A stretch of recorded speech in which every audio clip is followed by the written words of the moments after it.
A paz do Senhor, seja bem-vindo a mais uma aula aqui do EBD em Foco. Eu me chamo Herberson e nesta aula eu vou ministrar a lição número 11, que tem como título O Espírito Humano e as Disciplinas Cristãs.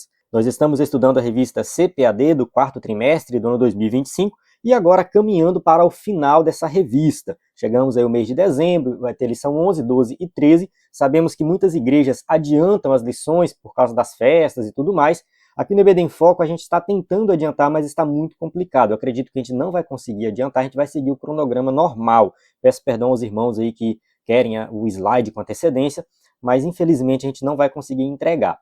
Pode ser que a gente consiga, mas eu não vou prometer isso. Então, a gente vai seguir o cronograma normal, tanto do slide como da aula. É assim que funciona o EBD em Foco, a gente não conseguiu realmente fazer as coisas com muita antecedência. Mas enfim, falando aqui desta lição número 11 especificamente, a gente vai falar da questão da adoração a Deus, do jejum, da oração, enfim, vamos falar de piedade. E se você não sabe, a palavra piedade, ela engloba praticamente tudo da vida cristã. Durante a aula eu vou explicar com mais detalhes sobre isso, e realmente é uma palavra muito forte, que a gente fala pouco dela. A gente fala muito de impiedade, muito de ímpio. E se a gente for parar para pensar, ímpio é o contrário do piedoso. O ímpio, quem é o ímpio? Aquele que pratica a maldade, que não serve a Deus, e o piedoso é aquele que faz o contrário disso, que está com Deus, orando, buscando. A mesma forma, impiedade. O que é impiedade dentro da Bíblia? A gente já sabe claramente. Então, o contrário é piedade. Se você leu a lição número 11 e ficou com dúvidas sobre o significado da palavra piedade, eu acredito que essa explicação rápida aqui já esclarece muita coisa. Então, acompanhe essa aula até o final, que eu vou explicar em detalhes toda essa lição, passando por cada tópico e subtópico, como você já é acostumado aqui com o BD em Foco, né? Então, eu sempre explico todos os tópicos e subtópicos na sequência aqui da lição, e nós vamos aprender muito. Eu aprendi bastante, eu acredito que você também vai aprender. Eu vou explicar aqui tudo em detalhes. Antes de iniciar aqui a aula, só abrir um parênteses para fazer um comentário sobre algo que falaram comigo na lição anterior, tanto no WhatsApp como nos comentários do vídeo. Na verdade, o pessoal sempre comenta isso e eu não falo nada, Eu preciso gravar um vídeo sobre isso, mas eu vou falar aqui rapidinho. É sobre a questão das discordâncias que na minha aula aqui eu apresento com relação à revista, Então sempre discordo de algum outro ponto, do escritor da revista e tal, e muitos irmãos não gostam disso. Você está discordando e tudo mais. E aí, em primeiro lugar, irmão, eu quero dizer que essa é a minha característica de aula. Desde quando eu comecei a BD em Foco, eu sempre tive essa característica de apresentar visões diferentes. Muitas vezes eu nem discordo, eu só apresento, irmão, tem essa é a visão, mas o escritor da revista está certo com a visão que ele apresentou aqui e tudo mais. Então, assim, muita gente nem gosta que a gente fala de visões diferentes. Não, irmão, eu gosto de apresentar essas visões diferentes, porque a nossa não é a única, E muitas vezes eu apresento as visões diferentes e falo assim, olha, eu acho que o escritor da revista está equivocado aqui, eu acredito que isso aqui é mais coerente, essa outra interpretação é mais coerente. Tem vezes que eu discordo parcialmente, tem vezes que eu discordo 100%. Então, assim, essa é uma característica da minha aula. Então, assim, tem canais no YouTube em que os pastores, professores que apresentam, eles são, assim, 100% com o escritor da revista, concordo 100%. Eu posso citar aqui, por exemplo, pastor Ziel Gomes, pastor Ciro, são pastores que são vinculados à convenção, são pastores de igreja, e eles realmente têm que concordar, porque faz parte do ministério deles, Então, no meu caso aqui, eu discordo e fico tranquilo em relação a isso, porque no máximo eu levo um prejuízo financeiro. Tem gente que cancela a assinatura do EBD em Foco por causa disso. Mas eu não criei o EBD em Foco para ficar rico, e nem vou ficar aqui falando coisas só para ganhar dinheiro. Eu quero ser coerente com as escrituras sagradas, eu quero ser coerente com a teologia. Então, assim, eu apresento a lição, se eu tiver lido um livro, estudado algo diferente, que eu vejo que é mais coerente, eu vou apresentar. Olha, irmão, eu li isso aqui em outro lugar, eu acho que isso aqui é mais coerente. Com relação à tricotomia, aqui dessa lição, eu discordo de algumas coisas da tricotomia. Eu tenho uma certa dificuldade, deixei isso bem claro desde a primeira lição. E, mesmo assim, estou ministrando todas as aulas. E aí muita gente se pergunta, como que eu faço na minha aula da EBD? Eu levo essas discordâncias? Não, depende. A sua igreja é aberta a isso? O seu pastor concorda? O seu superintendente concorda? O que eles dizem sobre isso?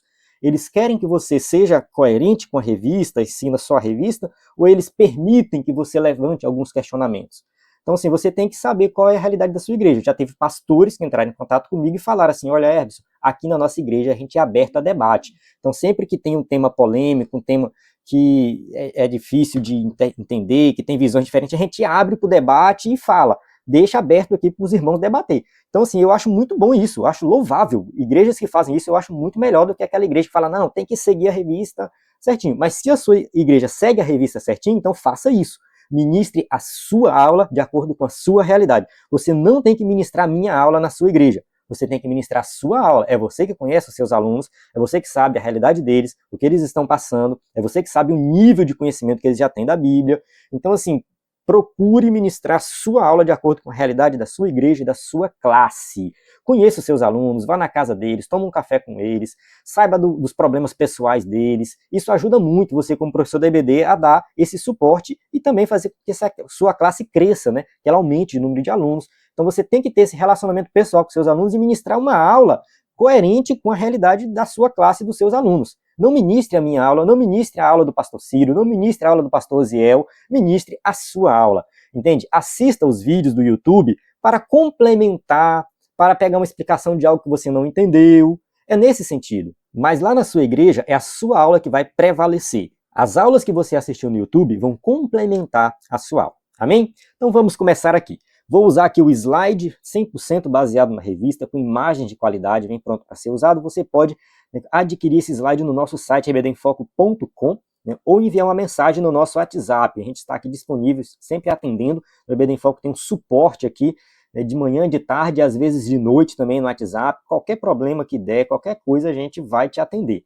Tá? Quem já entrou em contato com o EBD em Foco sabe disso. Quem já foi assinante do EBD em Foco sabe disso. Você nunca fica sem slide. A gente dá um jeito, você vai ter o slide sim. Então acesse ebedemfoco.com ou envie uma mensagem para saber, né, como que funciona. Só lembrando que além do slide, a gente tem subsídio em PDF, que é totalmente gratuito, subsídio em vídeo, em áudio, vários conteúdos extras. Sempre deixo tudo isso na descrição do vídeo e envio tudo nos nossos grupos do WhatsApp. Vamos lá.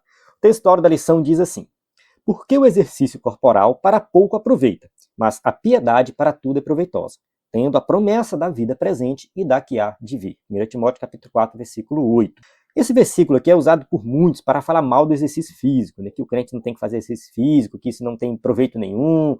Será que é verdade? A gente vai falar sobre isso durante a aula, segura aí. Verdade prática. As disciplinas espirituais são necessárias para o fortalecimento do espírito, assim como os exercícios físicos para a estrutura óssea e muscular. Da mesma forma que assim, o exercício físico ele é importante, né, para nos manter saudáveis, né, as disciplinas espirituais, que é a oração, leitura da palavra, ir ao culto, enfim, tudo isso é fundamental para fortalecer a nossa vida espiritual. A leitura bíblica em classe se encontra em 1 Timóteo capítulo 4, versículos 6 a 8, versículo 13 a 16. Hoje pela manhã, antes de ministrar essa aula, eu li a carta de Paulo a Timóteo. Li toda, não li só essa passagem, li toda, carta curta, rapidinho ali eu terminei a leitura. Depois eu fiz uma oração, pedi a direção de Deus, e eu achei algo bem interessante, porque Paulo cita piedade várias vezes, né? Depois eu fiz uma pesquisa aqui, ele cita 9 vezes a palavra piedade só em Timóteo. Então a maior parte, né, da palavra piedade na Bíblia como um todo está em Timóteo, né?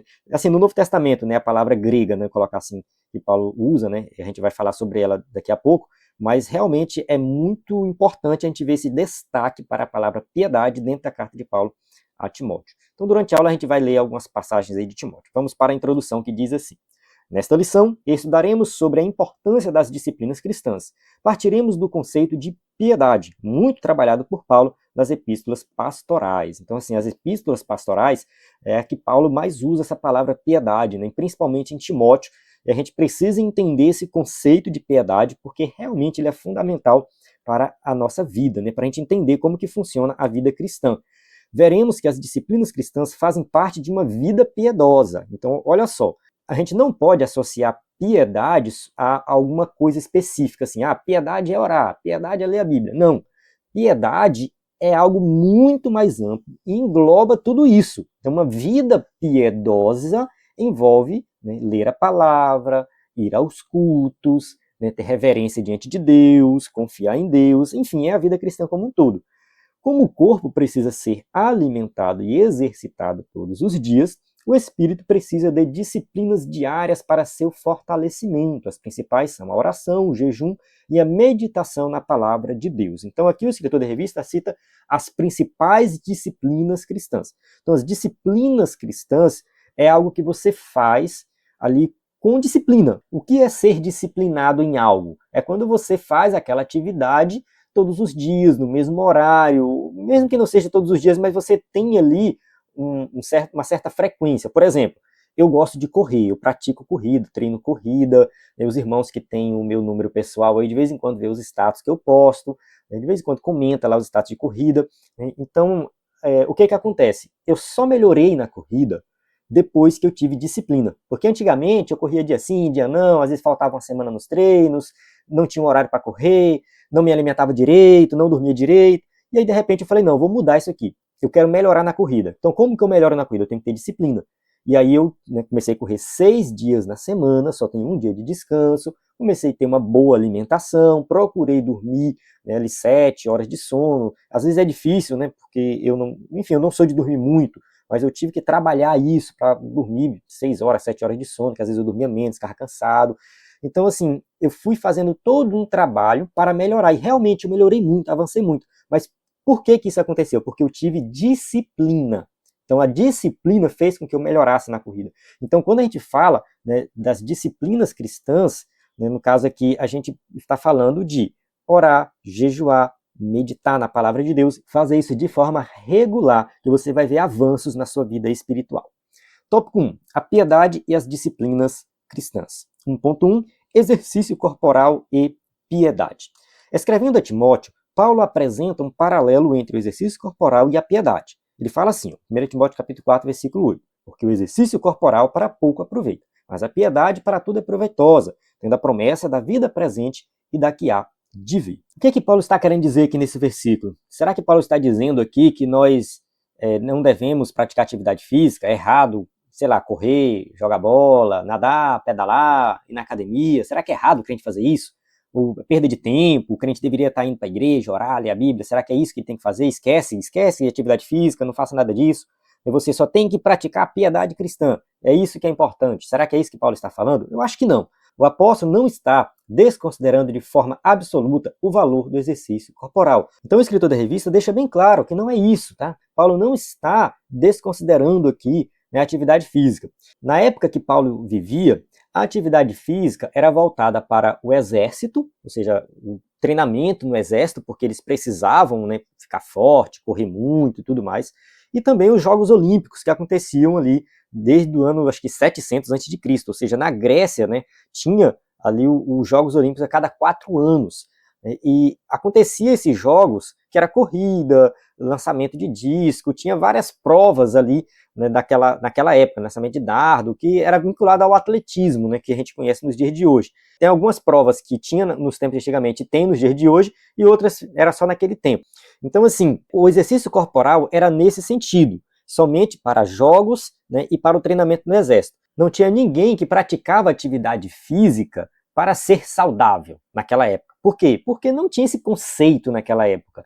Essa ideia de prática de atividade física para ficar saudável é algo recente. Eu acho que é algo, sei lá, dos últimos 70 anos, se a gente for observar, né? Até alguns anos atrás aí, né, treinar para alguma atividade física era algo voltado ao esporte em si e não à qualidade de vida.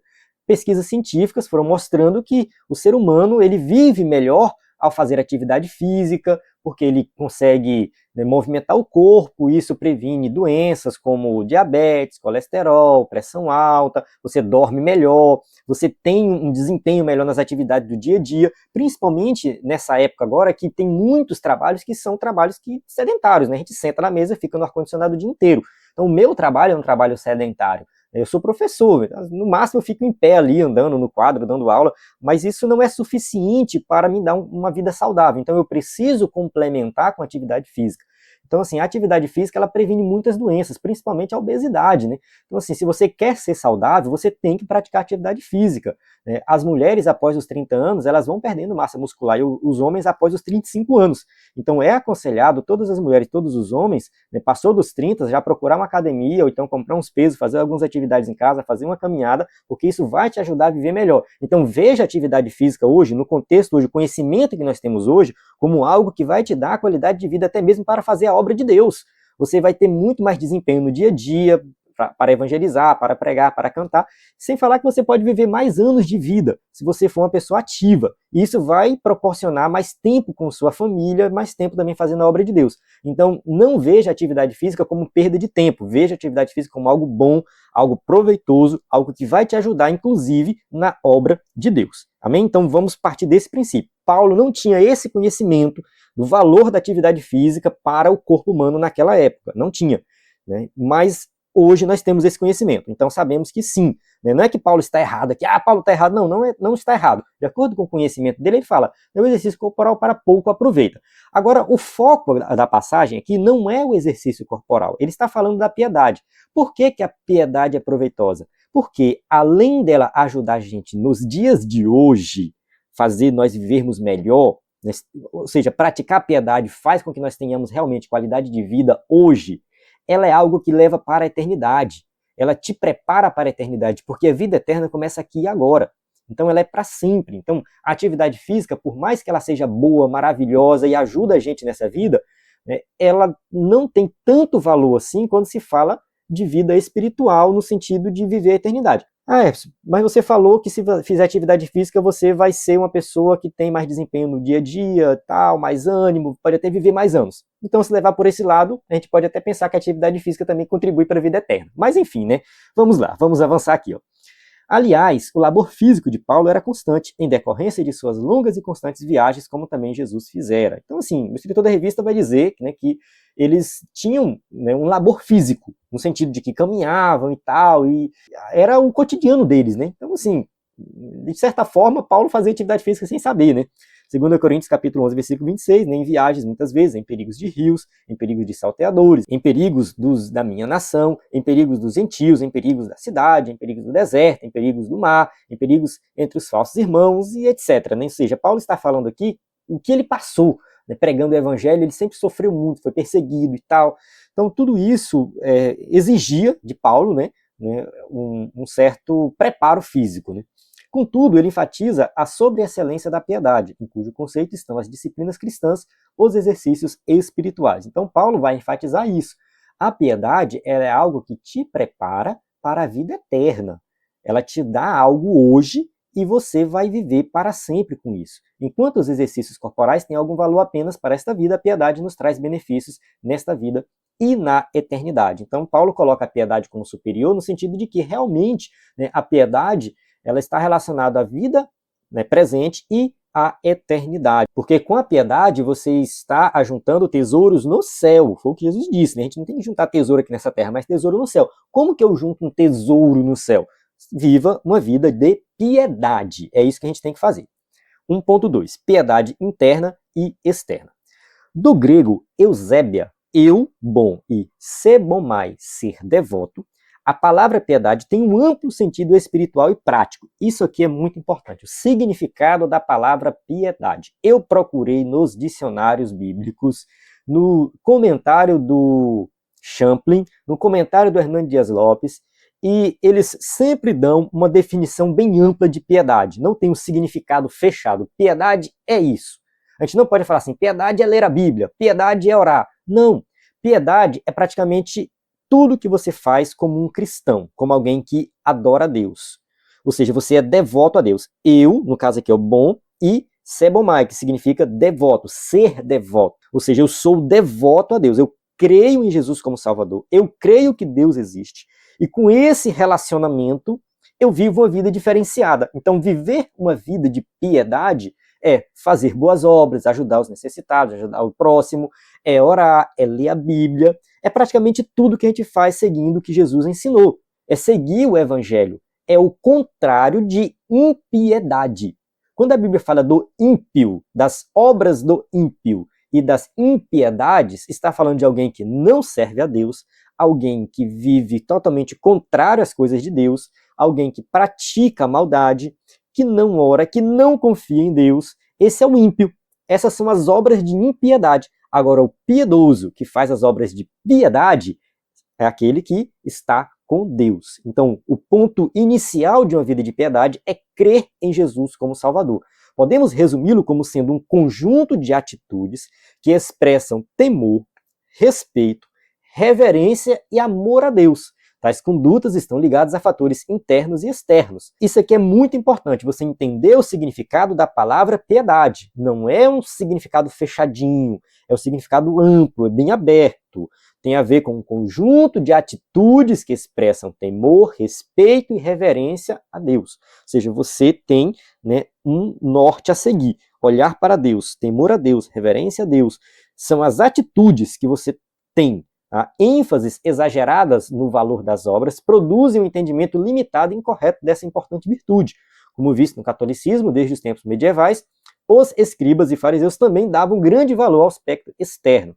Aqui o escritor da revista está fazendo uma crítica às obras de piedade que muitos praticam para serem vistos pelos homens, como faziam os fariseus, muitos católicos romanos, faziam obras para serem aplaudidos diante dos homens, né?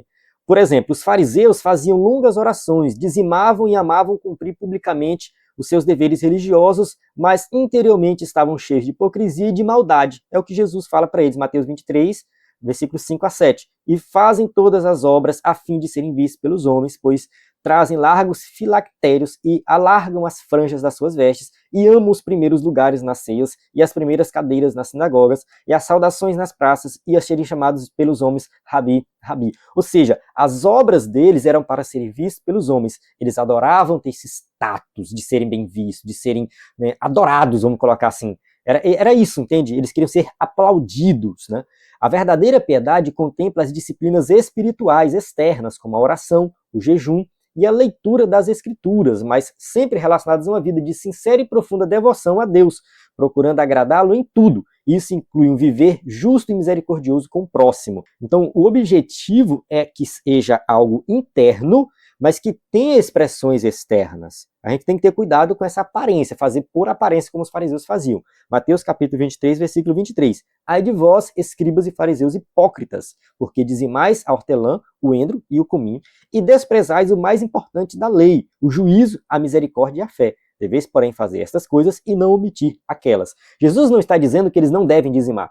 Não, vocês sim devem dizimar. Se vocês querem ser bem correto com o dízimo, dar o dízimo de tudo, tudo bem, vai lá e faça. Mas não despreze a misericórdia, não despreze a fé, não despreze o cuidado ao próximo. É isso que Jesus está falando. Então, assim, a gente precisa ter muito cuidado com essa questão da piedade para não viver uma vida de aparência. 1.3, piedade e discrição.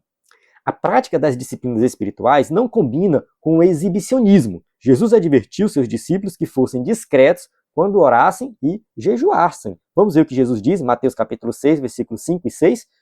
E quando orares, não sejas como os hipócritas, pois se comprazem em orar em pé nas sinagogas e às esquinas das ruas para serem vistos pelos homens, em verdade vos digo que já receberam o seu galardão. Mas tu, quando orares, entra no teu aposento e fechando a tua porta, ora a teu pai que está em secreto, e teu pai que vê em secreto te recompensará publicamente.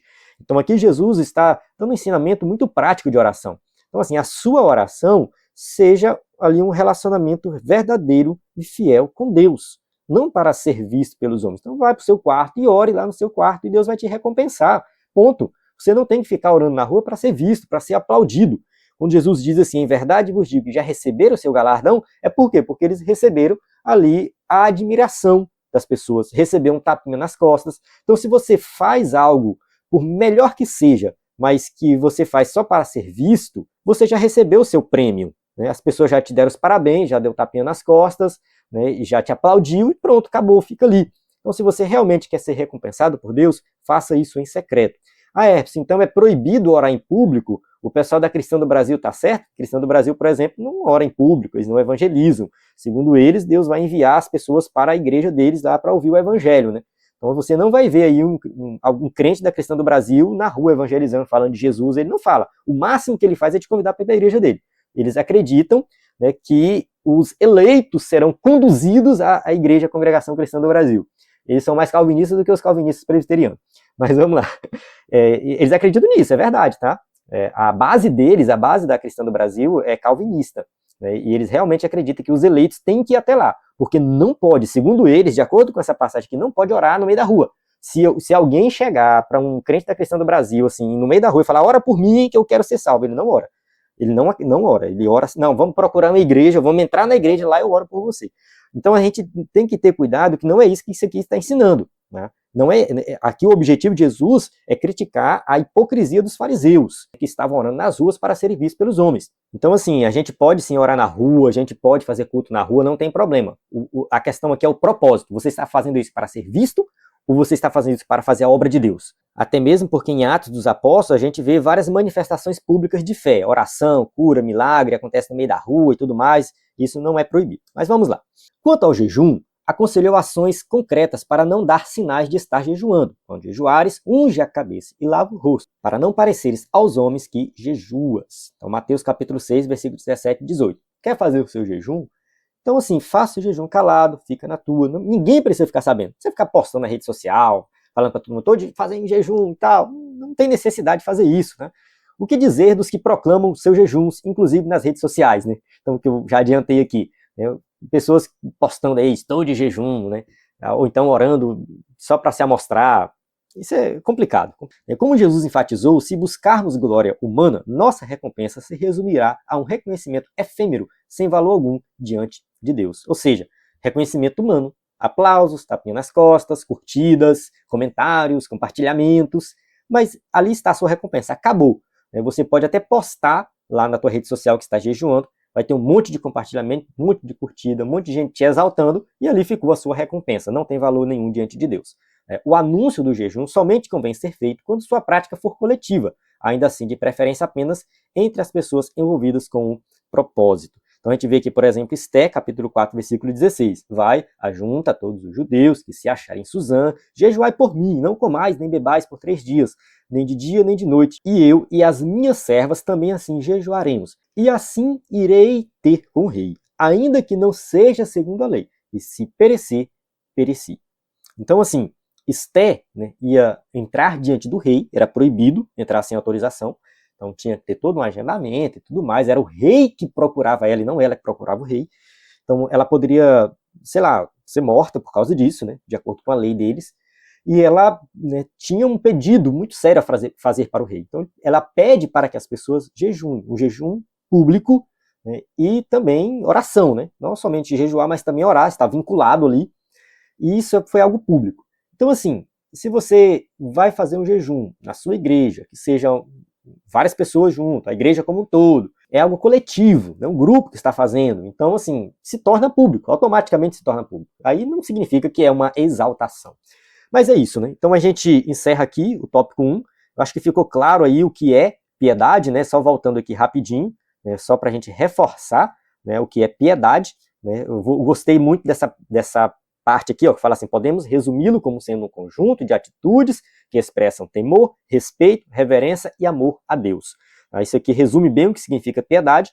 Então, o escritor da revista destaca a oração e o jejum aqui, então está bem claro que faz parte da piedade, não é somente isso, mas faz parte. Além disso, fazer boas obras, ajudar os necessitados, tudo isso também faz parte da piedade. Então podemos dizer que piedade resume praticamente tudo que Jesus ensinou de prático para a vida cristã. Tópico 2, o desafio das disciplinas espirituais. Vamos lá, 2.1, a analogia do corpo. Não é fácil manter uma rotina de exercícios físicos. Quanto menos se exercita, menos se quer exercitar. E quanto mais tempo parado, pior fica. Isso aqui é verdade. Recentemente eu tive uma lesão, né, uma lesão no tornozelo, e eu tive que ficar sem correr por um tempo. Já tem 2 meses, né, que eu fiquei sem correr. Eu voltei essa semana, né, comecei a correr essa semana, acho que foi domingo, né, que eu fiz a primeira corrida e tal. Depois de 2 meses parado, né. E é difícil voltar, porque a gente acostuma com essa vida com falta de disciplina. Porque eu parei de correr, eu também parei de comer saudável, engordei uns 2 quilos.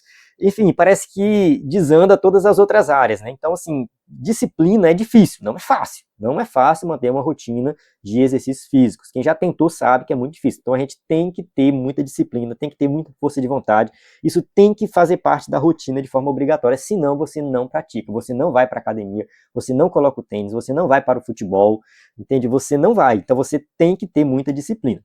A retomada costuma ser um processo doloroso e geralmente impõe limitações, impedindo que se alcance um estado ideal de mobilidade.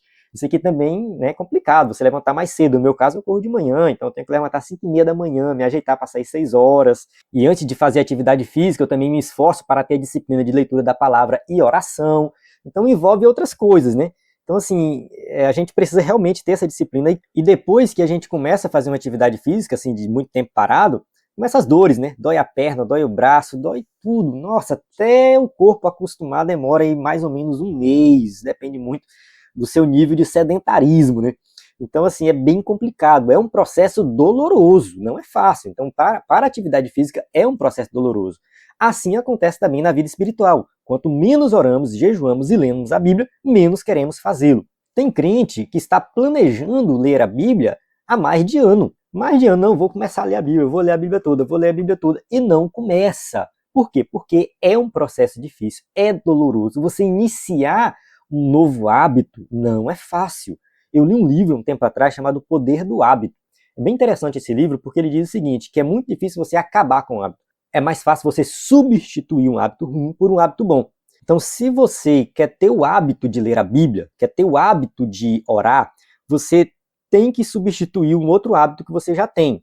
Então, vamos imaginar o seguinte, você levanta de manhã e pega o celular e fica meia hora no celular. Isso é um hábito ruim. Você vai fazer o contrário. Você não vai pegar no celular, você vai pegar a Bíblia e vai ler 1 ou 2 capítulos da Bíblia e depois você vai orar ali uns 5 minutos, 10 minutos. Começa devagar. É a mesma coisa com atividade física. Não adianta você ir para a academia e querer pegar muitos pesos, fazer muitas repetições, muitas séries, ou então começar a correr, já querer correr 10 quilômetros no primeiro dia. Não é assim que funciona. Você tem que começar devagar, começar com a caminhada, depois começa a correr 1 quilômetro, e aí vai. Da mesma forma, é a oração e a leitura da Bíblia. É um processo que você tem que começar devagar. Ah, se eu queria ler 10 capítulos da Bíblia. Não, irmão, leia 1, leia 2. Talvez, se você ler 10, você não consegue manter essa rotina. Você está acostumando ainda com essa questão da leitura. Encaixar aquele período ali de meia hora de leitura da Bíblia e oração na sua rotina. Isso é algo que você tem a sensação que está tomando o seu tempo, poderia estar fazendo outra coisa. Não que isso não seja importante, mas é o nosso corpo que funciona assim. Está acostumado com uma outra rotina, com outro hábito, e aí você precisa substituir aquele hábito ruim por um hábito bom. Aos poucos isso vai se tornando natural. É a mesma coisa, por exemplo, escovar os dentes. Você levanta de manhã, você já vem na mente, vou escovar os dentes. Você vai dormir, vou escovar os dentes. Então se tornou um hábito. Quem dirige, por exemplo, passa a marcha sem pensar. Não fica pensando, tenho que pisar na embreagem, soltar o acelerador, eu tenho que fazer isso. Não, é algo meio que natural. Você faz ali de forma natural. O nosso corpo, ele precisa criar hábitos para economizar energia. O nosso cérebro, ele consome 30% da nossa energia. De tudo que a gente come, o cérebro consome 30%. Então, assim, quanto mais ele fazer no automático, é melhor. Então, o nosso cérebro ele cria hábitos por causa disso, para ficar no automático. Então, quando você cria o hábito de ler a Bíblia e orar, de jejuar, de ir aos cultos, isso se torna natural para você e o seu cérebro começa a economizar energia. Não tem mais tanta demanda de energia, tanto esforço, quando você for fazer isso depois que você criou esse hábito. Amém? Então, assim, eu espero que essa parte aqui que eu falei de hábito tenha sido útil para você iniciar essa rotina de leitura da palavra e oração.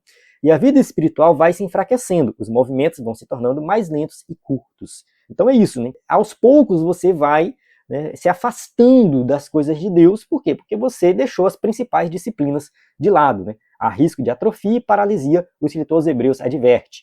Hebreus capítulo 12, versículo 12, portanto, tornai a levantar as mãos cansadas e os joelhos desconjuntados, né? Ou seja, tome uma atitude, faça algo, levante, está cansado, mas agora você vai, né, ter força para levantar essas mãos, né?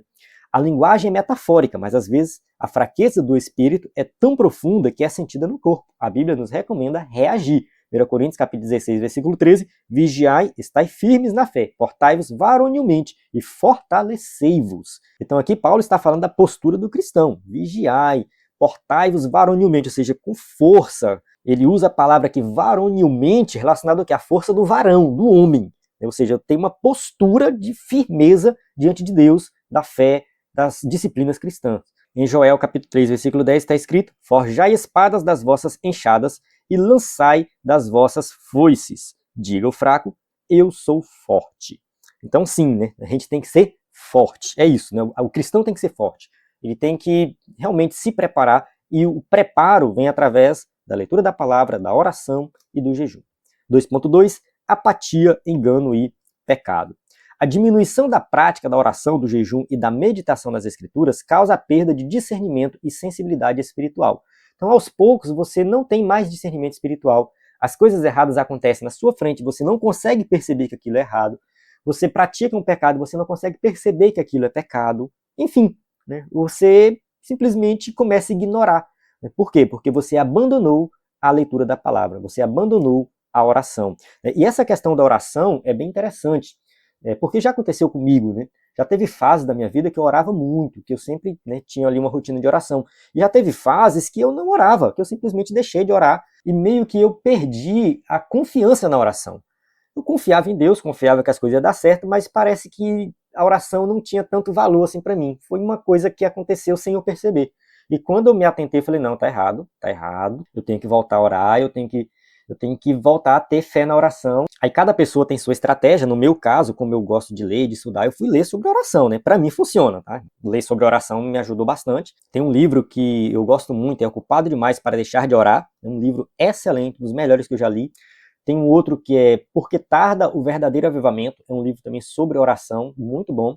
E um que eu li recentemente do C.S. Lewis, Como Orar. São trechos dos escritos do C.S. Lewis que ele fala de oração. Inclusive, eu preguei na igreja recentemente sobre oração, e eu comentei sobre esses livros, né, com os irmãos, porque a oração, irmãos, ela é uma margem que Deus nos dá para nós mudarmos as situações, para nós mudarmos algo que está meio que pré-estabelecido ali. Vamos olhar para a Bíblia. Ana não podia ter filhos, e ela orou, e Deus abriu a madre. Se ela não tivesse orado, provavelmente ela ficaria a vida inteira sem ter filhos. Será que Deus ia abrir a madre dela assim, só porque Ana não está muito preocupada com isso, mas eu vou lá e vou dar um filho para ela? Eu acredito que não, irmãos. Eu acredito que ela só teve filhos porque ela pediu. A oração de Ana fez isso acontecer. Entende? Assim, a oração é algo que Deus deixou para nós. Falou assim, eu vou dar para vocês essa responsabilidade. Eu vou dar para vocês esse poder. É claro que nós não fazemos nada. É Deus quem faz. Mas Deus nos deu essa capacidade de pedirmos a Ele. Pedirmos para intervir. E Jesus ensinou muito sobre oração. Ele ensinou a orar. Ele contou aquela parábola do juiz iníquo e a viúva, né, que tanto que ela insistiu e ele atendeu. E assim vai. Na Bíblia a gente tem vários exemplos de pessoas que insistiram na oração. Teve o rei Ezequias, se não me falha a memória, que está lá na passagem de Isaías, não lembro agora, depois a gente coloca aí nos comentários, alguém coloca, que ele ia morrer, o profeta foi lá e falou que ele ia morrer. Ele virou para o lado, ou seja, deitado, provavelmente doente, né, ele deitado, orou, e Deus mandou o profeta voltar. E o profeta voltou e falou, agora você vai viver mais 15 anos. Então, a oração dele mudou aquela situação. Então, a gente tem que entender que a oração muda a situação. E você tem que acreditar nisso. Então, isso me deu um vigor muito maior para a oração nos dias atuais. Entende? Eu estou confiando muito mais na oração. E, enfim, praticamente tudo que eu vou fazer, eu oro e peço a direção de Deus. Eu vou fazer uma prova na universidade, eu oro e peço a direção de Deus. Deus, me abençoa, que eu estudei, eu quero ir bem nessa prova, não deixe eu esquecer. Ou seja, é uma coisa, parece que Deus não está se importando com isso, é uma coisa banal. Mas eu oro, estou nem aí, eu vou orar porque eu acredito que Deus pode mudar a situação. Então, para mim, para a minha vida espiritual atualmente, estudar e ler sobre oração me ajudou, né, a voltar a minha fé, né, que eu já tinha no passado, perdido um tempo, depois, né, voltei, né, com essa fé na oração, né, e a prática da oração. Não adianta você estudar, ler sobre oração e não orar. Não adianta nada você estudar e ler sobre qualquer coisa e não colocar em prática. Você tem que colocar em prática. Jesus falou isso, né? Se vocês colocarem em prática o que eu ensino para vocês, vocês são realmente os meus amigos, né? Então a gente tem que colocar em prática. Vamos lá. As crenças profundamente bíblicas, antes consolidadas, aos poucos vão se tornando superficiais até serem substituídas por filosofias e vãs sutilezas, que normalizam o que antes era pecado. Então, sim, né? Às vezes a gente vai se afastando, de repente a gente não crê mais nas principais doutrinas cristãs, e aí de repente a gente se afasta da igreja, é por isso que a gente vê muitos desigrejados por aí. Há muitos que se afastaram, por quê? Começou aos poucos, parou de ler a Bíblia, parou de orar, e aí parou de ir na igreja, e de repente, enfim, diz que crê em Jesus, mas não frequenta nenhuma congregação. Cristãos e igrejas são dominados por secularismos e ideologias de perversão e passam a ser conduzidos por princípios e valores do presente século. Lucas capítulo 18, versículo 8, digo-vos que depressa lhes fará justiça. Quando, porém, vier o Filho do Homem, porventura achará fé na terra? Então, assim, né? Será que Jesus vai achar fé na terra quando ele voltar? Então a gente precisa, né, estar preocupados com isso, né? A gente tem que se preocupar com isso aqui, né, e buscar mais de Deus, e realmente nós queremos ter fé quando Jesus voltar. E essa questão de ideologia, secularismo, isso está presente na igreja, está presente o tempo todo. Principalmente nessa época de política, a igreja vira uma bagunça generalizada. Em vez de nós denunciarmos o pecado, muitos adotam, né, ideologias pecaminosas para si. Então, assim, nós temos que ser contrário a tudo que é pecaminoso, tudo que é da impiedade, porque nós somos piedosos. Como estão as nossas disciplinas espirituais, pessoais e congregacionais, né? Então, assim, uma reflexão que nós temos que fazer, né? Será que nós estamos colocando em prática isso? Será que nós estamos orando, buscando? Será que realmente nós confiamos em Deus, confiamos na oração? Como está a nossa vida espiritual? Isso é uma reflexão que nós temos que fazer o tempo todo. Eu não estou aqui exortando você como se eu tivesse uma vida espiritual perfeita. Longe de mim. Longe de mim. Eu preciso consertar muita coisa na minha vida, muita coisa. Então, são reflexões que a gente deve fazer, né, e sempre buscar, né, estar melhorando cada vez mais. Isso aqui inclui também questão financeira, né, você ter disciplina financeira, dizimar. Então, tudo isso entra dentro dessa questão da piedade. 2.3, da teoria à prática. Como eu falei, a gente tem que praticar, né? Muito mais que teoria, as disciplinas espirituais devem ser praticadas por todo cristão. Então, sim, você tem que colocar em prática as disciplinas espirituais. Reservar um tempo no início do dia para oração e meditação nas escrituras é fundamental. Aqui é uma dica do escritor da revista. Um tempo no início do dia, nem sempre a pessoa tem. Tem gente que levanta às 4h30 da manhã, 5 da manhã, para ir trabalhar, irmão. Então, assim, irmão, tenho que levantar 4 da manhã, meia hora antes. Irmão, assim, não precisa fazer isso, entende? Você não precisa achar que você tem que orar e ler a Bíblia antes de sair de casa. Tem que ter muito cuidado com isso, porque tem gente que transforma a oração em um amuleto. Porque pensa o seguinte, a pessoa ora todos os dias antes de sair de casa. Todos os dias ela ora. Aí tem um dia que acontece uma emergência, ela tem que sair mais cedo, ela não orou. Não orou, não deu tempo de orar. Aí ela começa a achar que o dia vai ser ruim. Aí tudo que der de errado, ela vai pensar assim, porque eu não orei. O carro quase bateu, porque eu não orei. Lá no emprego, lá no trabalho, deu um problema lá, é porque eu não orei. Tem que ter um pouco de cuidado com isso, tá? Porque assim, a oração ela tem valor, ela muda situações.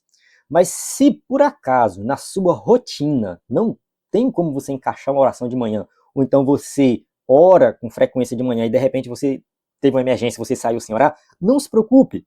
Não é porque você não orou que agora as coisas vão desandar. Não se preocupe, Deus está vendo que não deu tempo. Deus sabe da sua vida, Ele conhece a tua situação. Então, assim, não se preocupe, as coisas vão correr bem. Tá? Não se preocupe, porque se acontecer errado é porque eu não orei. Não se preocupe, não é isso. Tá? Deus está vendo a sua situação, Ele sabe da tua rotina, Ele te conhece melhor do que você mesmo. Então, não fique desesperado por causa disso. Tem gente que pensa assim, se não consigo orar pela manhã, não dá tempo, eu já levanto na hora de sair para o trabalho. Tem gente que tem muita dificuldade de levantar cedo. Então, a pessoa trabalha 8 horas, tem que levantar 7, por exemplo, tem que levantar 6 para chegar 8 horas no trabalho. Para levantar 5 minutos antes, 10 minutos antes é uma tortura. Então não faça isso, irmão. Se para você levantar mais cedo para orar é uma tortura, não faça. Não é legal. Teve uma vez que o pastor colocou na igreja uma oração 5 da manhã. Para mim não funcionava. Porque eu ia dormir tarde, eu ia dormir meia-noite. Eu tinha que dormir até 7 da manhã para ficar descansado. Aí quando eu levantava 5 para orar, eu não conseguia dormir mais. E aí eu tinha que passar o dia com 5 horas de sono, morto de cansado. Não funcionou para mim. Eu cheguei pro pastor e falei, pastor, não dá. Para mim não dá, 5 da manhã não funciona. Entende? Eu prefiro orar em casa, levantar um pouco mais cedo, por exemplo, 6h30, tinha que levantar às 7, levantar às 6h30, e orava em casa de 6h30 às 7. Para mim era muito mais produtivo, a oração era muito mais proveitosa. Eu não estava tão cansado, porque eu ia orar às 5 da manhã muito cansado. Não funcionava, a oração não era produtiva. Então, assim, era melhor levantar um pouco mais cedo, tentar dormir mais cedo, né, porque se eu levantar às 5 da manhã, orar até 5h30 e tentar dormir depois, eu não durmo. Eu não consigo dormir. Tem gente que consegue, eu não consigo. Então eu tinha que levantar às 5 e ficava acordado o dia inteiro. Então, para mim, não funcionou essa oração às 5 da manhã. Isso sou eu. Então, não é obrigatório você orar às 5 da manhã. Tem gente que diz, não, porque a oração tem que ser de madrugada. De madrugada a fila é menor. Tem até um hino que fala isso, né? Irmãos, isso é besteira, tá? Deus tem a eternidade para ouvir a sua oração. Deus está fora do tempo. Ele não é desesperado para ficar ouvindo a oração de todo mundo. Porque de madrugada tem pouca gente orando, então Deus ouve melhor as orações. Não faz sentido isso. Deus está fora do tempo. Se você, sei lá, está dirigindo um carro, Você vai bater o carro e você fala, meu Deus, me ajuda, me livra. Deus tem a eternidade para responder aquela tua oração. Por quê? Porque ele está fora do tempo. Para você passa 1 segundo, mas para Deus não. Então ele vai ouvir a sua oração. Entende? A situação, por mais urgente que seja, ore, que Deus vai ouvir a sua oração. Ele está fora do tempo. Tem isso em mente. O tempo não passa para Deus igual passa para nós. Tá? É totalmente diferente. Então, assim, você pode orar a hora que for melhor para você. Por exemplo, perto do seu trabalho, pode ser que tenha uma igreja que fica aberta, que tenha uma oração de meio-dia, por exemplo. Você pode, no horário do almoço, ir a essa igreja, orar com os irmãos que estão lá, mesmo que não seja a sua igreja, mesmo que você não conhece. Mas não, eu trabalho aqui por perto, quero participar da oração aqui com vocês. Vai lá, ora, né? Quanto tempo? Meia hora? Não precisa ser meia hora, o tempo que der, 5 minutos, 10 minutos, 15 minutos, meia hora, 1 hora. Não tem tempo definido, porque a minha oração só vai ser ouvida se eu orar 1 hora. Isso não faz o menor sentido. Tá? Ore o tempo que der para você. Irmão, eu só tenho 5 minutos para orar no dia. Ore 5 minutos. Ponto. Deus vai ouvir a tua oração, ele vai te atender, porque ele sabe da sua realidade. Ele te conhece melhor do que qualquer pessoa. Então, se você tem um tempo maior disponível, se você consegue orar meia hora, 1 hora, ore 1 hora e meia hora, não tem problema. Talvez Deus te chamou para o ministério da oração. Então, você tem aí esse papel. Eu só tenho tempo de orar na igreja, no culto. Enfim, você vai definir o que é melhor para você de acordo com a sua rotina e Deus vai te abençoar. Amém? Vamos lá.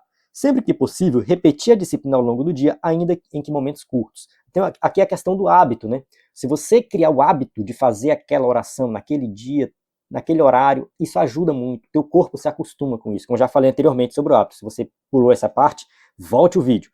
Já de noite, concluídas as tarefas cotidianas, voltar à leitura da Bíblia e à oração, né? Praticar jejuns.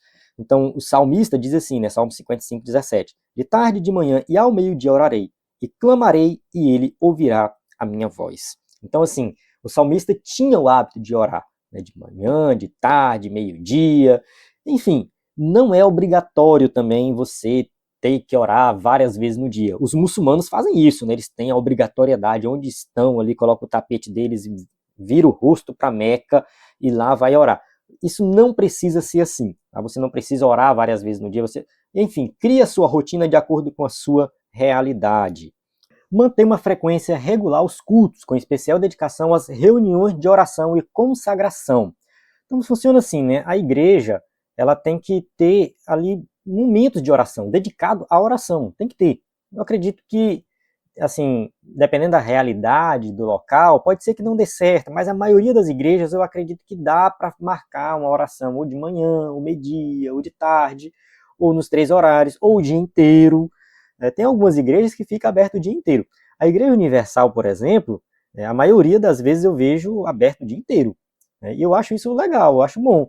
Não concordo quase nada da Igreja Universal, eu acho que eles desviaram bastante do Evangelho. Sei que tem muitas pessoas piedosas lá, muitos crentes lá, mas, assim, atualmente eu vejo a Igreja Universal como uma igreja que desviou um pouco do Evangelho, né, de forma assim, oficial, a igreja como instituição, ela desviou bastante. Mas o fato dela ficar aberta o tempo todo, pelo menos aqui na minha região eu vejo isso. Eu acho que ajuda bastante, né, os irmãos que querem lá fazer uma oração.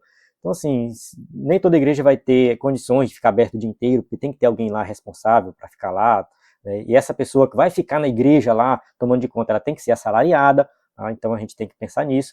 Mas, de certa forma, você que é pastor pode organizar de tal forma que, né, a sua igreja tenha esses momentos de oração.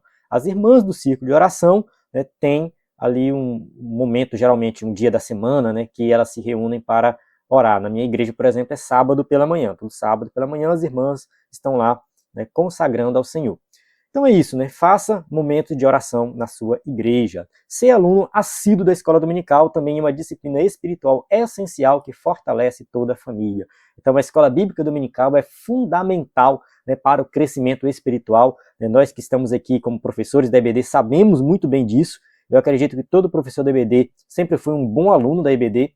A gente sabe a diferença que isso faz na vida do crente, né? E de forma complementar, devemos nos edificar com hinos sacros e literatura cristã sadia. 1 Timóteo capítulo 4, versículo 13, persiste em ler, exortar e ensinar até que eu vá. Então, assim, ler um livro cristão, um livro que às vezes nem é cristão, mas de certa forma contribui para a sua vida espiritual, também pode te ajudar.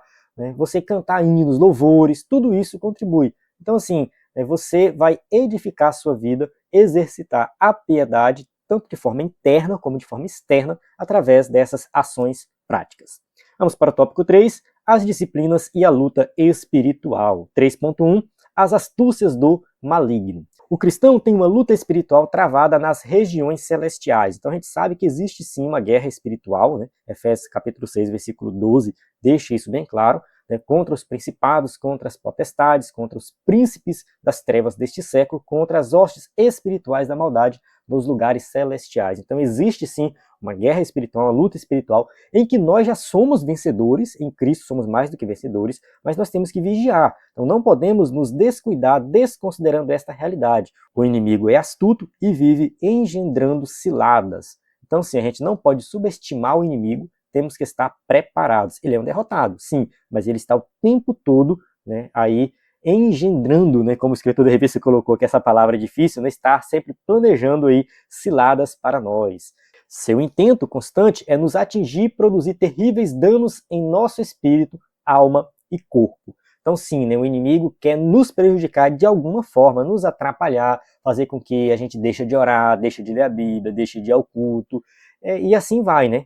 E ele tem ganhado essa batalha com alguns crentes, né, que têm abandonado as disciplinas cristãs. De igual forma, quer atingir os que nos são queridos, principalmente nossa família. Então o inimigo vai lutar contra a família, vai lutar contra o seu casamento, enfim, vai tentar bagunçar a tua vida de toda forma. Então tenha muito cuidado e ore muito. Tá? Por isso, perseverar nas disciplinas espirituais é essencial. Precisamos viver em constante comunhão com Cristo, orando em todo o tempo, com toda oração e súplica no Espírito. Então, Efésios capítulo 6, versículo 18, está bem claro aí.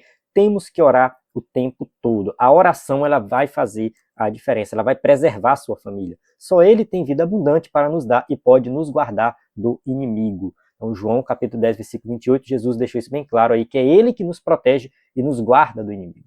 3.2, evitando as distrações. Sabedores do quanto as disciplinas espirituais são indispensáveis para uma vida cristã vitoriosa, devemos nos apegar a elas, agindo com prudência na administração de nosso tempo. Então, sim, as disciplinas cristãs são fundamentais, né? Então, assim, a gente precisa realmente orar, ler a Bíblia, na igreja, na EBD. Tudo isso nos faz, né, termos uma vida vitoriosa. Perfeito. Só que como que a gente encaixa isso na nossa rotina? Como que a gente organiza isso? A gente precisa saber, né?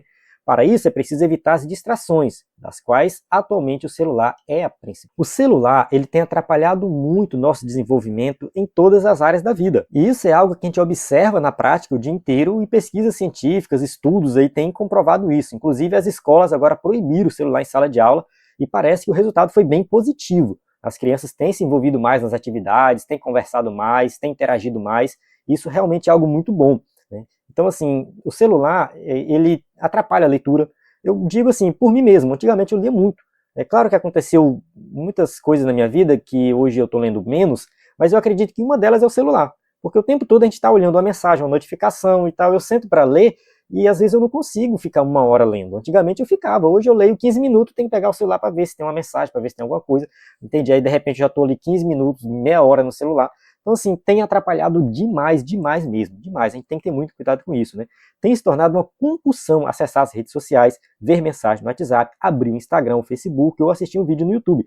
Às vezes, até mesmo nos templos em pleno culto. É a chamada dependência digital que cresce a cada dia. Isso já tem se tornado uma epidemia e tem causado consequências drásticas na vida de muitas pessoas. A gente não consegue mais sentar numa mesa e trocar ideia, tá? De repente está todo mundo no celular. É comum numa mesa, numa pizzaria, ou até mesmo o pessoal que vai para bar, beber e tudo mais, a gente vê, né, as pessoas ali só no celular, ó, ninguém conversa mais, ninguém interage.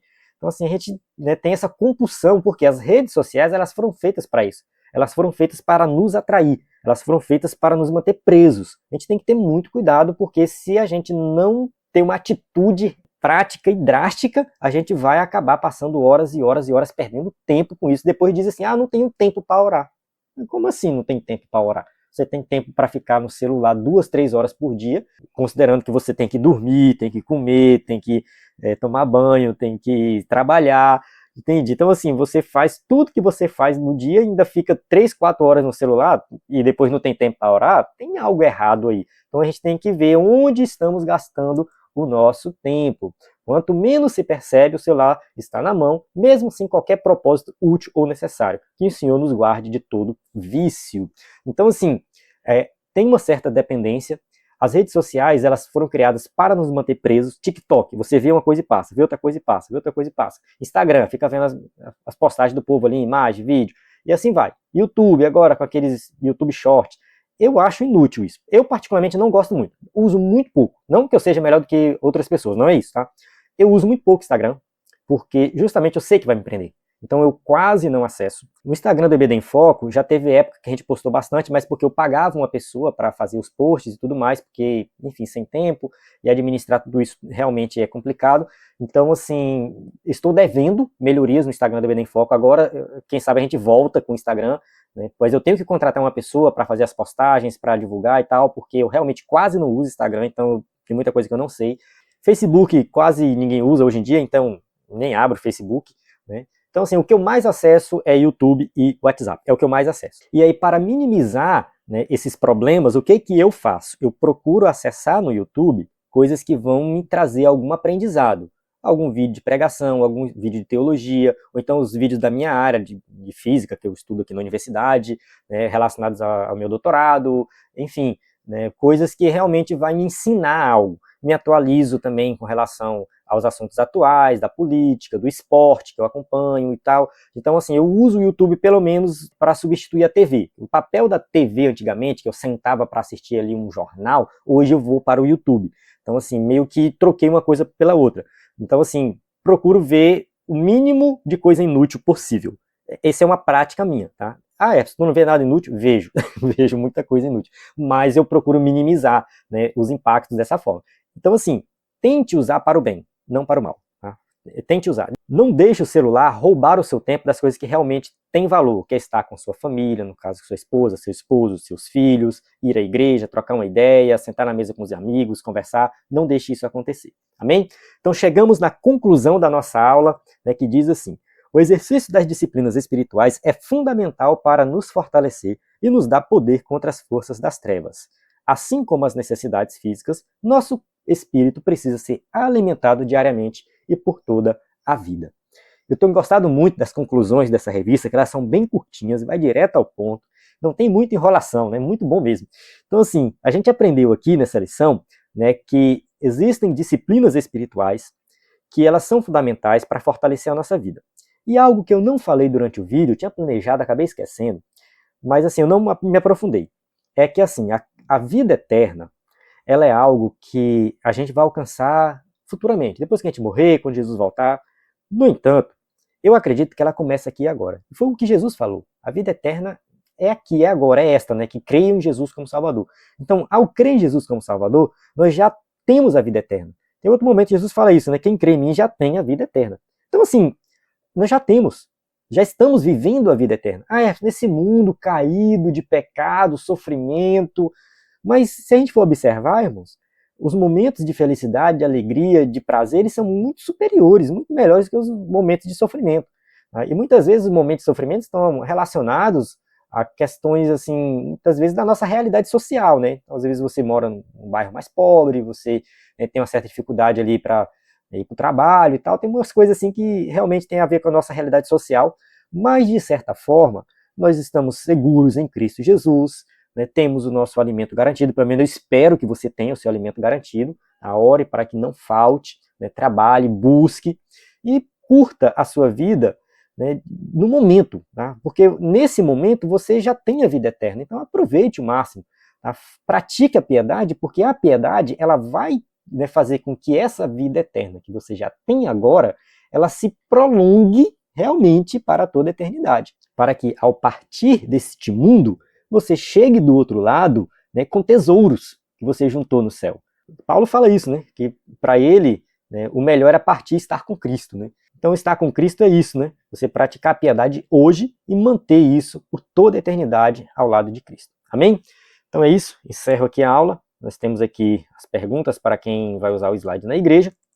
E mais uma vez aqui, reforçando o nosso site, ebedenfoco.com, nosso WhatsApp também, que você pode mandar mensagem. Na descrição do vídeo eu sempre deixo informações extras. Lembrando que você pode acessar o slide Adultos e Jovens no nosso site, vários bônus, conteúdo extra aí que você acessa no nosso site. Nós temos um aplicativo também que você pode baixar e acessar o conteúdo na palma da sua mão. Então, na plataforma EBD em Foco, você tem tudo o que precisa para ministrar uma aula de excelência na EBD. A paz do Senhor, até a próxima aula.